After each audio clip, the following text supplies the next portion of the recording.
Genesis 42 is where we are. If you have your Reconcile app, you can access the sermon slides in the Coram Deo section. They are there. I tested it at 3:30 this morning to make sure that you were good to go so you can follow along. I'd love for you to take this content and start to teach Genesis.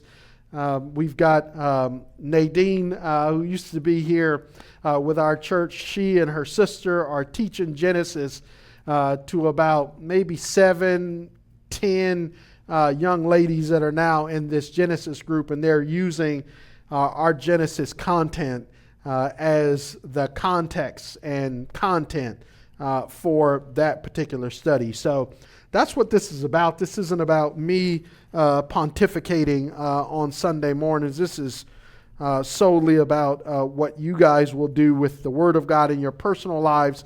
And then as you teach this material to other people, I even make my manuscripts available to Nadine so her sister, she and her sister can have the same notes that are in front of me. You guys can have it. There's a Google Drive. And if you want access to any of that content, I don't care. You can have it as long as you're going to teach God's Word. That's what I want more than anything else. Genesis 42. The subject of biblical reconciliation is critically important to our church. We talk about it every chance we get. Every time it appears in the Bible, we jump at the opportunity to unpack its glorious message and implications. Beginning today and over the course of the next 6 messages, we'll understand how important the subject is to God, because these next 7 messages in Genesis are all about reconciliation. And the theme for these next 7 messages is simply this: Joseph reunites and reconciles with his relatives. And today is part 1, and there are 7 of these. The largest portion of the Joseph Chronicles are about a family reunion and reconciliation because it's important. The greatest story of reconciliation in Genesis thus far is when Jacob and Esau reconciled. You guys remember? We thought that they were about to go to war. Jacob was nervous, right? He told the Lord, "Deliver me, because my brother has been waiting all these years and he's going to kill me." And what did Esau do? Esau hugged and kissed Jacob. And we were so moved by that reconciliation that these twin brothers had after Jacob had treated Esau so terribly and stole his birthright and stole his patriarchal blessing. And yet after all those years, Esau wasn't bitter, wasn't resentful. He was glad to see his twin brother. And here Jacob's sons have family discord and conflict and trauma, and how will God reconcile the family of promise? And we're going to spend the next 7 weeks delving into this subject, because God cares about family reunions and reconciliation. So part 1 today is all of Genesis 42. Follow with me. Verses 1 through 14 in the text. Here's the big idea for these first 14 verses, and it's simply Joseph's 10 brothers journey to Egypt to obtain famine relief. Pay attention to the numbers today, because we're going to talk about Joseph's 10 brothers, and then we're going to talk about his 9 brothers, because the numbers change. Joseph has 11 brothers, right? There are 12 sons of Jacob. And Joseph is the 11th son. His little brother Benjamin or Benjamin is the baby of the family. But as we've been trekking with the story, Joseph is now the Grand Vizier and Prime Minister in Egypt. And there's a famine in the land, just as God predicted. 7 years of feasting followed by 7 years of famine. 7 years of prosperity followed by 7 years of poverty, and now we are in the 7 years of famine, the 7 years of poverty, and so now there's a humanitarian crisis because there's no food in the Mediterranean world. And so as we follow the story, the first thing that we're going to see is the reason why Joseph's brothers come to Egypt, and it's obvious because there's no food and they need to eat. Watch this. It's critical that Jacob is critical of his sons in verse 1. The reason, verses 1 through 5. When verse 1 says, when Yaakov or Jacob learned that there was grain in Egypt, he said to his sons, why do you keep looking at one another? Listen, Jacob went on, I heard there is grain in Egypt. Go down there and buy some for us so that we will live and not die. So the 10 of Joseph's brothers went down to buy grain from Egypt in verse 3. Verse 4 says, but Jacob did not send Joseph's brother Benjamin with his brothers, for he thought something might happen to him.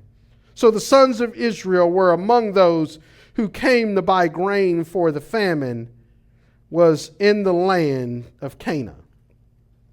Verses 1 and 2, Jacob is frustrated with his sons' inaction in the face of this harrowing humanitarian crisis that threatens the patriarchal family. And it's evident as we set the context for today's narrative. Jacob is like, why are you guys looking at each other? You guys are doing a lot of talking and a lot of back and forth and a lot of logistical conversations. Hey, everybody is getting the news that there's grain in Egypt. So why are you guys still talking and not saddling up your donkeys and heading south to Egypt? What is wrong with you guys? Our food is running out and you guys are yakety yakking. How about you get on the move and go get some food for our large family? You get the context? Jacob is frustrated with these adult sons of his. Now, about this time, Jacob is probably late 80s, early 90s. These sons of his are in their 40s, probably some in their late 30s, 40s, because remember, they had these kids back to back. And so they're in their 40s and 30s. They are not spring chickens. They are grown men with their own families. And Jacob is frustrated with his boys. So he sends 10 of his sons on the journey. And notice that he's unwilling to send Benjamin for fear that he might be harmed like his older brother Joseph was when Jacob sent him to go supervise his brothers. You guys remember what happened in chapter 37. Now I want you to notice that this fractured family's favoritism is still alive and well in the text. Joseph was the apple of Jacob's eye. Now it's his younger brother Benjamin. It's interesting that Jacob is willing to risk the lives of his 10 sons to go get food, but he said, but Benjamin, he can't go. He's too precious. He's too sacred and important to me as a dad. So I won't send Benjamin, but you other 10, you guys go and risk your lives heading south to Egypt to get food for our large family. How would you feel if somebody said, hey, your life isn't as important as your siblings, and so I want you to risk it on behalf of the family? I don't think any of my girls think that one is more valuable than the other. They are all equal in my mind, and I wouldn't ask one to risk their life over another. But here, that's exactly what Jacob does in the text. And so the brothers are probably feeling toward Benjamin the exact same way they felt about Joseph in chapter 37. Jacob apparently hasn't learned his lesson from his own family favoritism between him and his brother Esau. And again, here he is perpetuating that family dysfunction with his own children. And now it's being transferred to Benjamin in Joseph's absence. So the reason they go to Egypt is to buy grain. Notice as we transition to verses 6 and 8 that the brothers are recognized by Joseph, but they don't recognize him. This is fascinating. Beginning at verse 6, the text says, Joseph was in charge of the country. What country? Of Egypt. So he sold grain to all of the Egyptians, to all its people, and his brothers came and bowed down before him with their faces to the ground. When Joseph saw his brothers, he recognized them, but he treated them like strangers and spoke harshly to them. Where do you come from? He asked. From the land of Canaan to buy food. They replied. Verse 8 is interesting. Although Joseph recognized his brothers, they did not recognize him. As Grand Vizier and Prime Minister, Joseph has been tasked by Pharaoh with overseeing the collection and distribution of grain during the years of prosperity and poverty. And so here Joseph's brothers, upon entering the land of Egypt, bow before the prime minister as they seek to purchase grain in verse 6. This is an absolute fulfillment of Joseph's first dream. Remember in chapter 37, Joseph has two dreams. The first dream is that his brothers would come and bow down before him. Remember, the dream was about these sheaves, right? These sheaves of grain. And his brothers' sheaves all bow down to his sheave in his dream. And here, verse 6 is the fulfillment of that dream 20 years later. Why 20 years? Remember, Joseph was a slave in Potiphar's house for 11 years. And then he was in prison for 2 years. That's 13. And now we're in 7 years of famine. So that means the 7 years of prosperity have passed. So the 13 plus the 7 good years is 20 years. So we're probably 21, 22 years into Joseph's ordeal. And he is the prime minister, and he is charged as Grand Vizier to distribute this food to all of the Mediterranean people who are coming to Egypt as the famine has gripped the entire land. Now, what's interesting is that Joseph immediately recognizes his brothers, but they do not recognize him. Why don't the brothers recognize that this is their little brother that they sold into slavery? Well, it's been 20 years since they've seen Joseph. They figured Joseph is dead and gone. Joseph is probably wrapped in the regal and sort of royal attire. He's speaking to them in Egyptian, and so they probably think he's just some Egyptian ruler. Joseph speaks to them harshly. He decides to treat them as outsiders, which they were, and to speak to them unkindly or temperamentally, with an attitude. He interrogates his brothers. Joseph is eager to discover whether his brutal brothers had changed or not.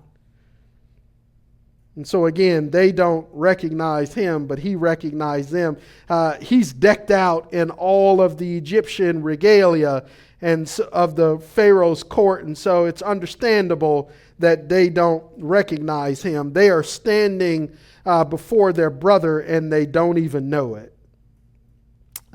In this next section, Joseph accuses them of being rats, spies, or secret agents. This is interesting because what Joseph charged them with is absolute nonsense on the face, and you'll see how silly this is. But Joseph is going to contrive this ruse to try to figure out what's happening in his family at home. So beginning in verse 9, he charges them with being spies. Watch this. Joseph remembered his dreams about them and said to them, "You are spies.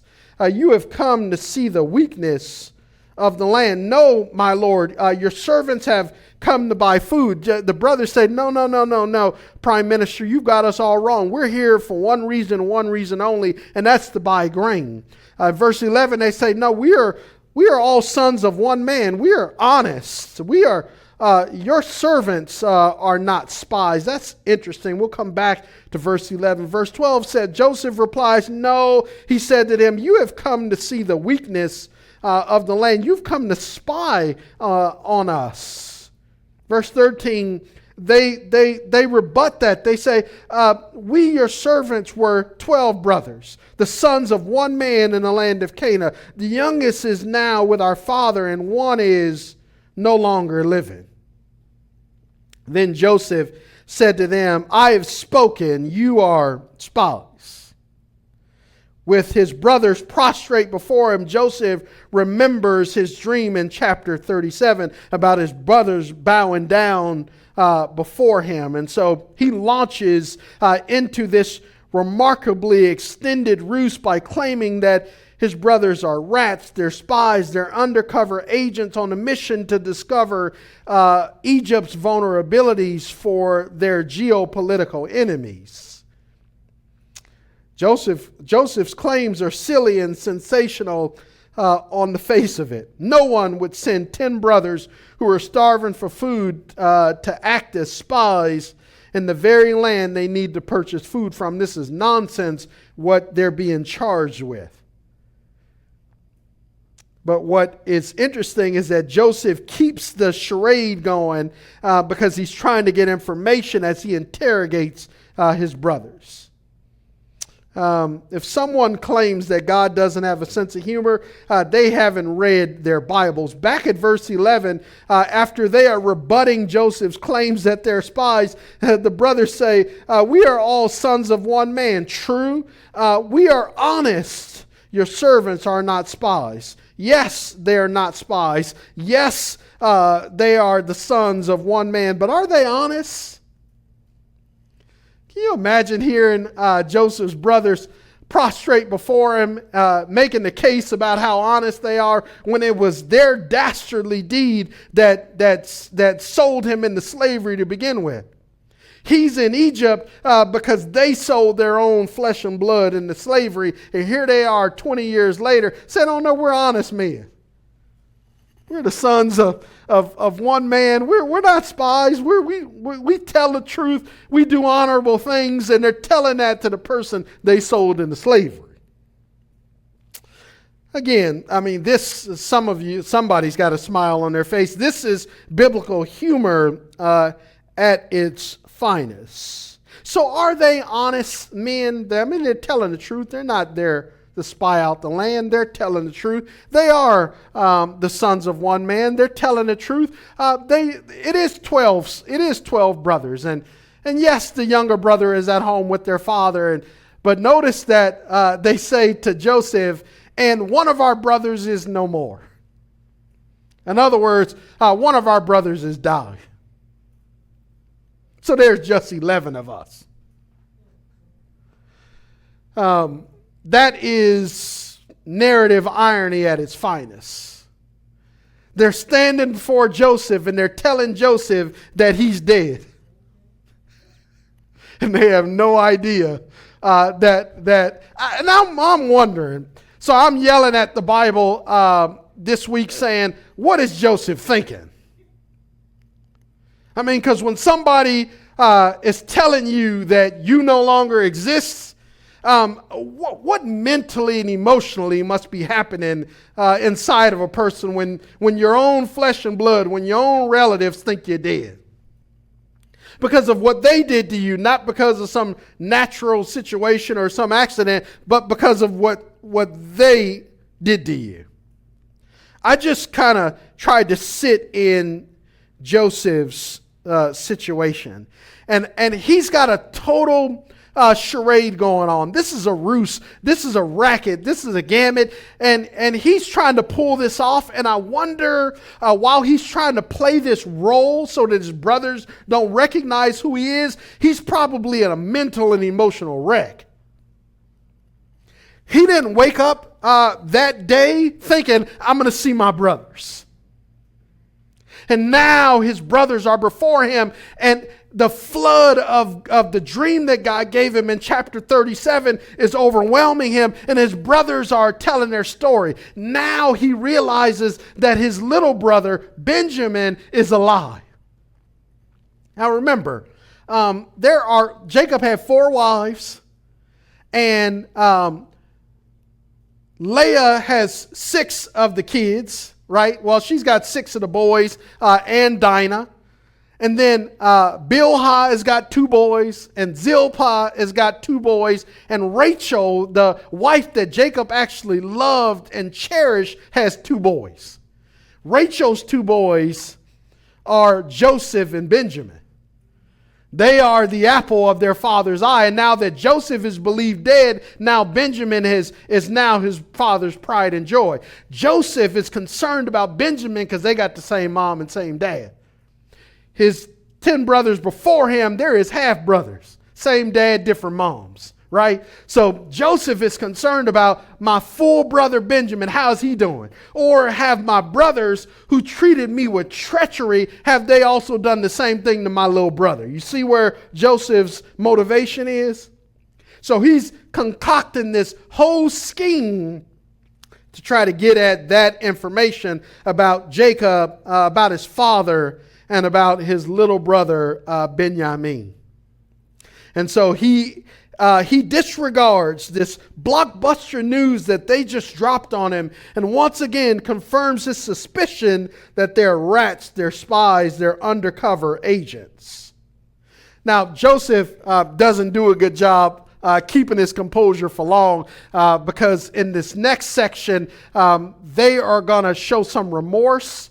And Joseph breaks down and weeps, and he's got to go run to conceal his emotion. He's playing the role so far. He's doing a great job, but that ends in this next section. As we transition to verses 15 through 38, Joseph's 9 brothers journey home with famine relief and a ransom request. Wait, 10 brothers came to Egypt.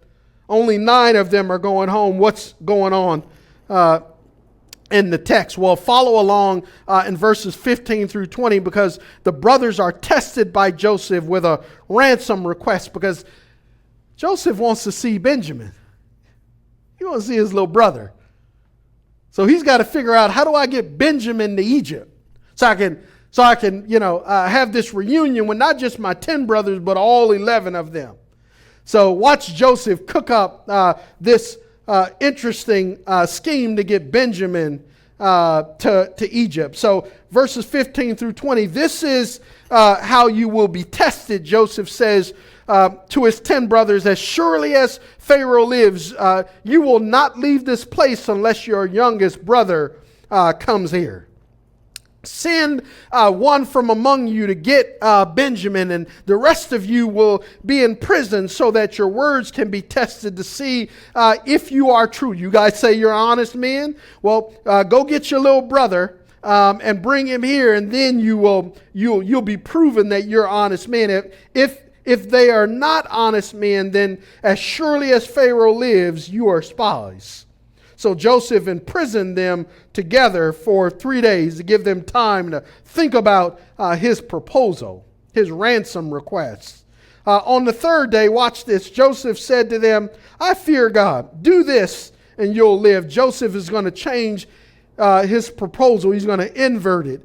In verse 19, the text says, if you're honest, let one of you be confined to the guardhouse while the rest of you go and take grain to relieve the hunger of your households, and bring your youngest brother Benjamin to me so that your words can be confirmed. Then you won't die. And they consented to this. The first proposal was Hey, why don't all of you, 9 of you stay behind and you guys designate one that will travel back to Cana to go get your younger brother Benjamin and bring him back to me. That way I won't kill you guys for being spies. Then after 3 days, Joseph thinks it through and he comes up with a better plan. Like, they're starving in Cana. My father's family is starving along with all of the other residents of the Mediterranean world. How about I send 9 of them home with rations, with food rations to feed their families and their tribes, and I'll keep one of them as a hostage, and I'll make this ransom request. That way they can go feed their family, and yet they won't leave one of their brothers in prison, will they? No, they'll do the right thing and come back and make this situation right. And so his second proposal is to send 9 home and leave the one in custody with him. Now, what's interesting is that in verse 20, the brothers consent to this. They accept the ransom request. They accept Joseph's proposal. Now, as they engage with this proposal, the brothers showcase remorse for their sin against Joseph, and this is what chokes up Joseph. This is beautiful. Verse 21 and 22 say this: Then they said to one another. Remember, they are prostrate before Joseph, and they're having this conversation with the 10 of them. Obviously, we are being punished for what we did to our brother, not knowing that the man in whose presence they stand is their brother. We saw his deep distress when he pleaded with us, but we would not listen. That is why this distress, this trouble has come to us. Can you just stop at verse 21? The brothers are demonstrating their belief in the retribution principle, an ideology widely held in the Mediterranean world. And the retribution principle was simply this: if I sin, if I do evil, then I'm going to be punished and I'll experience adversity, tragedy, calamity. It's really simple. If I do wrong, I'm going to experience wrong. If I do evil, I experience evil. The converse is true too. If I do the good, if I'm a righteous person, if I'm a good person, then I'll experience prosperity, I'll experience goodness. They lived a very simple life. You do wicked, you're going to get wicked things to happen to you. You do good and the gods will bless you and allow good things to happen to you. And so now they're experiencing this adversity because of what Joseph is doing to them, and they have a recollection. They have a come to Jesus moment. They realize after 20 years that this distress, this calamity, this adversity, this hardship, this difficulty is now on our plate because of what we did to our brother. He cried out in his distress, but they said, we didn't listen. I want you to notice as we covered this verse in 37, as we kind of jumped ahead in order to get context. But when they threw Joseph in that cistern, when they threw him in the pit, Joseph begged, he pleaded in anguish and distress and misery with every fiber of his being, with every ounce of energy from the depths of his soul, the text says, for his brothers to have mercy on him. But according to their own words, we wouldn't listen. Joseph begged for his life. And what did his brothers do while Joseph was begging and pleading for mercy? Hey, brothers, don't do this to me. What do they do? What are they doing while Joseph is begging and pleading? What are they doing? They're having lunch, remember? They're having a buffet while he's crying for his life. And 20 years later, them chickens have come home to roost. And the brothers realize, hey, God is doing this to us because of what we did to our brother. They don't know that Joseph is listening to all of this. Now, I'm going to ask you guys a question because the author doesn't tell us in the text. We talk a lot about, well, not a lot, but when it shows up in the biblical story, we make the distinction between contrition and attrition. Remember, contrition is grief, sorrow, or anguish, or mourning. When we've done something evil or wicked, and it dishonors God and it hurts or injures somebody that we've sinned against. Like, I've got godly remorse because, man, I dishonored God. I broke God's heart, and I injured, or I defrauded or disenfranchised somebody else because of my behavior. Like when David sinned with Bathsheba, and what he did to her husband Uriah and her parents by taking some woman as your own property because you are a powerful king and you can have any woman you want. David was broken about that. He said, I've sinned against God, and against God only have I sinned. That's contrition.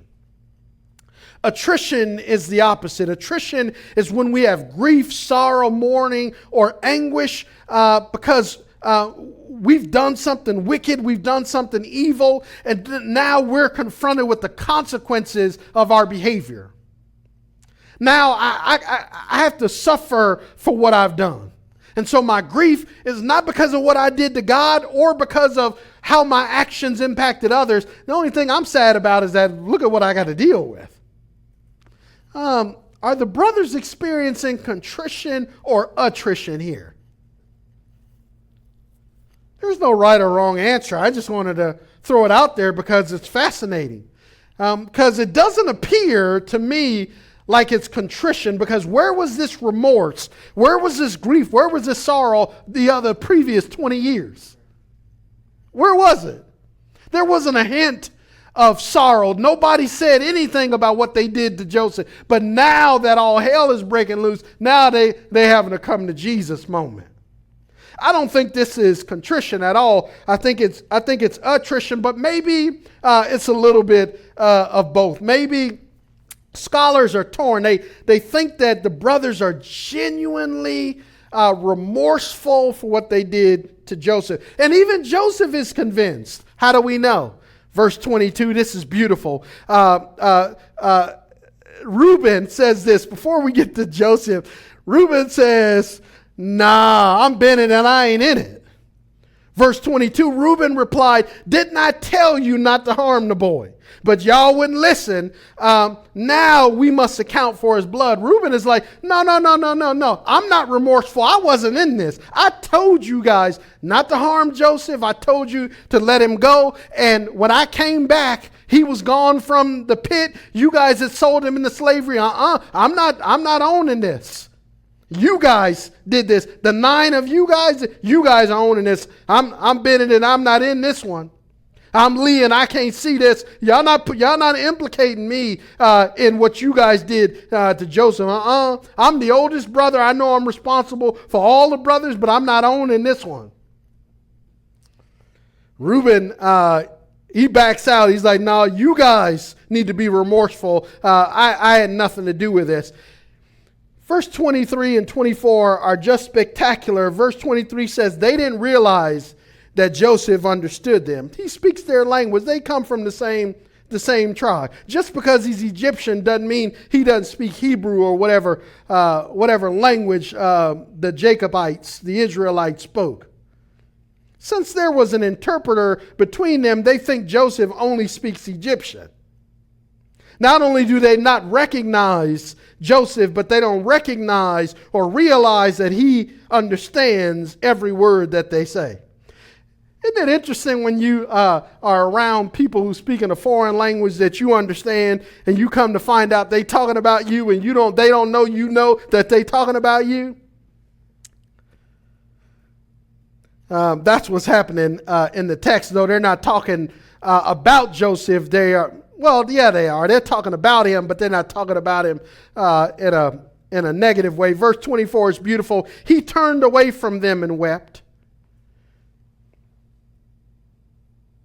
When he turned back, he spoke to them, and he took Simeon from them and had him bound before their eyes. Joseph breaks character. Usually when people break character in Hollywood, something is funny and there's a blooper or something is going on. It happens on a Saturday Night Live, and people that are improvisationists, they're good about staying in character and not allowing humor to get them to laugh and come out of character. And here Joseph has been doing a great job interrogating his brother, acting like this hardcore Egyptian. But this, when Reuben says, I told you guys, don't harm the lad. He calls him a little lad. Now, Joseph's 17 years old. He's old enough to be somebody's father, but Reuben affectionately refers to him as a young adolescent. That broke Joseph, and he's got to go hide around the corner to weep so that the brothers don't see his tears, because then that would give away his charade. I wonder this week as I was thinking through this text, I wonder if Joseph has been waiting 20 years to discover if his brothers had any regret for how they treated him. I wonder if while he was sitting in that dungeon in the prison for 2 years, while he was enslaved in Potiphar's house, while he started his own family, whether Joseph has been thinking, man, I wonder if my brothers feel bad about what they did to me. Or did they just pick up and move on and go on with their lives? Did they have any grief? Do they have any remorse? Do they have any regret? And here, that is answered for him. Now, Joseph has moved on, right? Remember, he named his son Manasseh to say, God has caused me to forget about my familial hardship, right? That's what Manasseh means. It means to forget. And we said last week that Joseph, he's forgiven his brothers, but he hadn't forgotten what they did to him. And now here, this week, he's face to face with the culprits that did this to him, and he can't hold back his tears. Sit in that pain. I think, let me just say this for those of us that have been wounded by family members and by friends and by people that were supposed to love us and care for us and put our greatest good as their number one objective. As God allows us to recover and heal from the trauma and the wounds and the grief of what people have done to us, we don't need their remorse or their regret to heal and to recover and to move on, but it sure doesn't hurt. It sure doesn't hurt. You don't need it, but it's nice, right? It helps the process, but it's not necessary. Joseph had already moved on. I'm the second most powerful man in the world. I don't need my brothers to apologize. God's already said he's pleased with me. But you see, it meant something to him, right? And so if we're on the other side of that and we've hurt other people, and it's been 6 months, it's been 6 years, it's been 20 years like it was in this story, and we get the opportunity to apologize, let's move heaven and earth to ask for forgiveness. It's never too long, and it's never too late. Because you see, in Joseph, it mattered. And even if you've moved on, I don't need them to apologize. I don't need their validation. I knew they were wrong. Just let them apologize. It's okay. Jesus died for it all, but it matters. They may need to, to assuage their own guilt. Let them apologize. Or if it's you, humble yourself and apologize. Now, as we move on in the text, the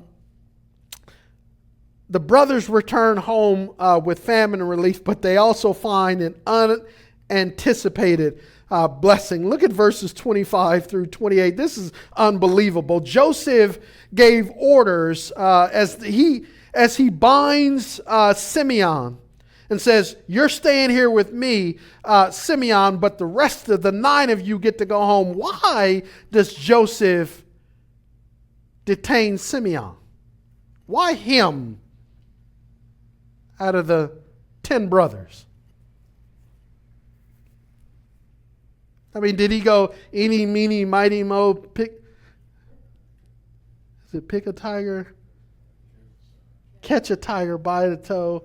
If he hollers, let him go. My mama told me to pick this one right over here. That's how we made a whole lot of decisions when I was a kid. Eeny, meeny, mighty, mo. That solved a whole lot of problems. We found God's sovereignty and providence in eeny, meeny, mighty, mo. How does he choose Simeon? Oh, well, I don't know. Simeon is the one that creates a lot of problems in the family. There's a lot of speculation, but Janet, I like that thought. Remember, Reuben is the oldest, and Reuben has just said, I wasn't involved with my brothers when they sold Joseph into slavery. The second oldest son after Reuben is Simeon. So in Joseph's mind, Reuben wasn't involved in this. So all the rest of them were involved in my enslavement. Simeon is the oldest of the ones that are the culprits. I'm going to detain him because he's responsible. Usually the oldest is responsible for the younger ones. And since Reuben wasn't in it, Simeon's now responsible. And he was the ringleader in Joseph's enslavement. So he imprisons him. That's what I think is going on in the text. There's some more conjecture. Somebody else thought, well, Simeon is the second born son, and Joseph is concerned about Benjamin, who is the second born of Rachel's son. So Joseph thinks, well, I'm gonna detain the second born of Leah's son so that they can go bring back the second born of Rachel's son.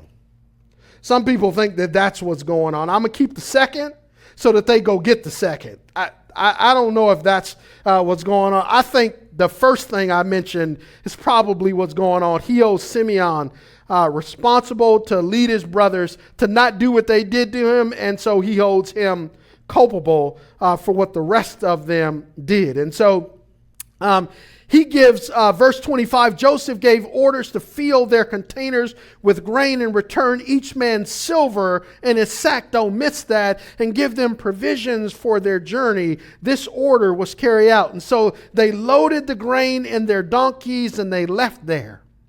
Here's a AI picture of what the journey home with sacks full of grain on their beasts of burden might have looked like as they left Egypt heading back to Canaan. I don't know. Probably did look something like that. Look at verse 27. At the place where they lodged for the night, one of them opened his sack to feed his donkey, and he saw his silver there at the top of his bag. And he said to his brothers, my silver has been returned. It's here in my bag. And their hearts sank. Trembling, they turned to one another and said, what has God done to us? Bum, bum, bum, bum. They go to Egypt and they bring silver to buy grain so that they can go home and feed their massive tribe. Remember, the Jacobites, the Israelites are probably 3, 4, 5, 600 people, and so they got a massive tribe of people, and they got to take enough food to feed the whole tribe. And when they stop over at a Motel 6, and they open up one of their sacks to feed the donkeys, they realize that there's grain in their sacks, and the silver they went down there to pay for the grain is in their sack. Is this a testing or a blessing? Which one?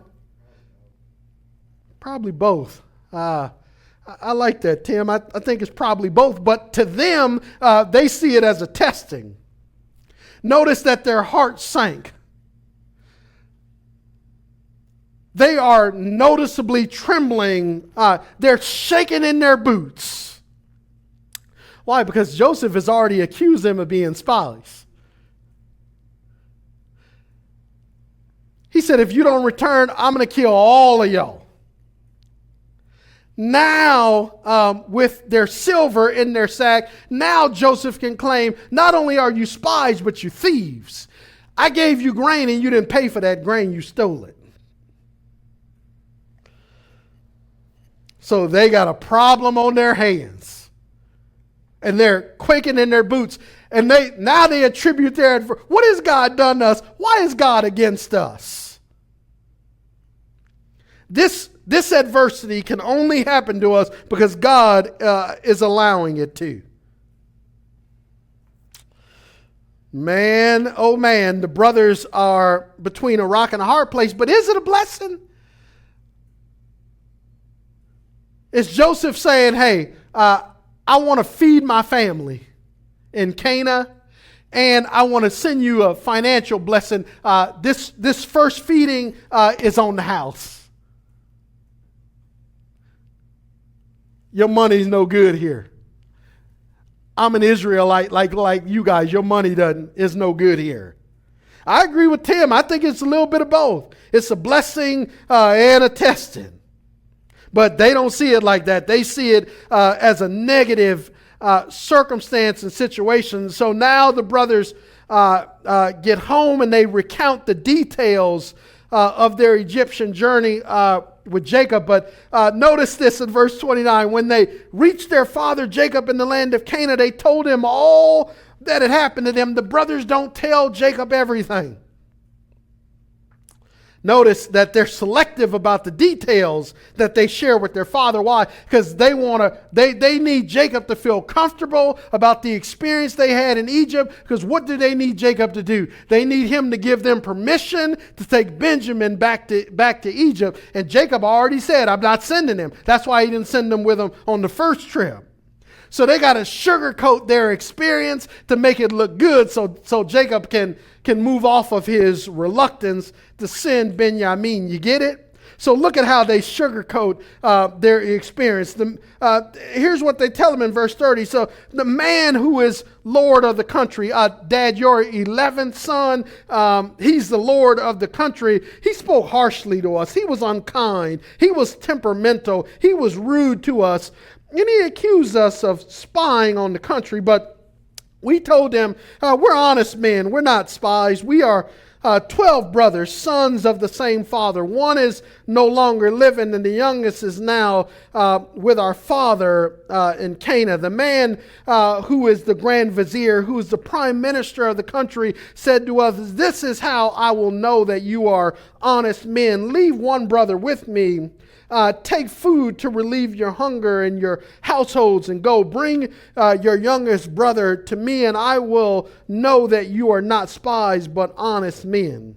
I will then give your brother back to you, and you can trade in the country. There was nothing said about trading in the country. They present Simeon as a house guest to the prime minister, not as a prisoner. They don't recall their 3 days of imprisonment. They don't mention the threat of death if they don't return with Benjamin. They also fail to mention the come to Jesus conversation they had in Joseph's presence regarding their culpability in his demise. Notice they leave out all them details. But it's interesting, verse 29 says, they told their father everything that happened to them in Egypt. No, they didn't. And you guys know they didn't. Now, the last few verses, then we'll get to our Coram Deo. The brothers' journey has led to Jacob's reluctance to send Benjamin to ransom Simeon. Verse 35. As they began emptying their sacks, there in each man's sack was a bag of silver. And when they and their father saw their bags of silver, they were afraid. Now, in their journey home, one brother opened his sack. But now as they open all 9 of their sacks, they realize that the silver to pay for that grain has been returned to each one of the brothers. And now Jacob and the 9 brothers are all afraid. Now I wonder if Benjamin is with them and he's terrified too, listening to this whole story along with Jacob. The discovery doesn't produce joy to him. It produces terror. They see this as a testing and not as a blessing. Then in verse 36, their father Jacob said to them, it's me that you make childless. Joseph is dead and gone. Simeon is gone. Now you want to take Benjamin. Everything happens to me. Jacob is having a pity party. He says, you guys are going to make me childless. The last time I sent Joseph to supervise you guys, he didn't come home. I sent you guys to Egypt to go and buy grain for the family, and now Simeon didn't come home. And now you want to convince me to send the youngest son, the baby of the family. You want me to send Benjamin with you guys to go get Simeon? I don't think so.